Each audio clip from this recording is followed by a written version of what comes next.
Leviticus 6 Duties of the priests. The Lord spoke unto Moses, teaching him the responsibilities of the priesthood. Regarding the burnt offering, the fire on the altar was to burn continually, never to be extinguished. Morning and evening, the priest would add wood to the fire, laying the offering in order. This unceasing flame became a picture of devotion, a reminder that the heart turned toward God must burn steadily and not merely in moments. The grain offering belonged to the priests, yet a portion was always burned as a memorial unto the Lord. The sin offering was holy. Where its blood was sprinkled, that place became sanctified. The priest who ate of the offering bore the iniquity of the people, a shadow of the greater priest to come. And again the Lord said, "It is most holy," a phrase repeated often, whispering reverence into every duty. Leviticus 7 Trespass and Peace Offerings. The Lord revealed the laws of the trespass offering. If a soul wronged another by deceit, theft, or careless harm, he was to make restitution, restore what was taken, and add a fifth part more. Only then was the offering accepted before the Lord. For reconciliation with God always begins with reconciliation among men. The peace offering followed different rules. Some of it was eaten by the priests, some by the worshipper's family. It was a joyful meal, shared in God's presence, fellowship restored. But no flesh could be left until the third day, lest it corrupt. Holiness guarded even celebration. And the Lord reminded, this is the law of the offerings, a gentle structure to guide the people into a rhythm of worship.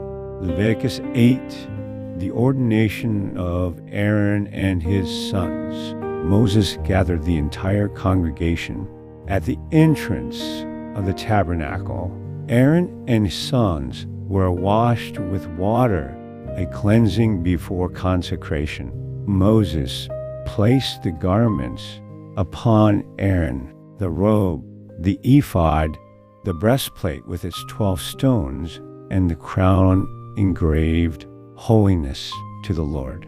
Oil was poured upon Aaron's head, running down his garments, a sign that the Spirit had set him apart. Sacrifices were brought, a bull for sin, a ram for burnt offering, and another ram for consecration. Moses took the blood and placed it on Aaron's right ear, right thumb, and right toe, a symbol that his hearing, his working, and his walking belonged wholly to God. The people watched as the sacred ceremony unfolded, their hearts stirred by the weight of the moment. For 7 days, Aaron and his sons remained at the tabernacle, completing their ordination. Leviticus 9, the first offerings of Aaron. On the 8th day, Aaron approached the altar for the first time as high priest. He offered sacrifices for himself, for even the high priest was not without sin.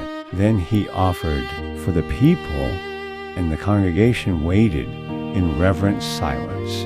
Aaron lifted his hands and blessed them. Then Moses and Aaron went into the tabernacle and came out together. And suddenly the glory of the Lord appeared unto all the people. Fire came out from before the Lord and consumed the offering upon the altar. When the people saw it, they shouted for joy and fell on their faces. The fire that had begun as the priest's duty was now touched by the fire of God himself. Leviticus 10, the death of Nadab and Abihu. But joy turned swiftly to sorrow. Nadab and Abihu, sons of Aaron, took incense and offered strange fire, which the Lord had not commanded. Fire went out from the Lord and consumed them. Moses said to Aaron, "This is that the Lord spake, saying, I will be sanctified in them that come nigh me." Aaron held his peace, his heart torn between grief and obedience. The priests were instructed not to mourn outwardly while ministering, for the holiness of their office was not to be overshadowed by personal sorrow. The Lord also commanded that priests were never to drink wine when entering the sanctuary, lest their minds be clouded in sacred service. The people mourned the tragedy, yet through it were reminded of the gravity of approaching a holy God.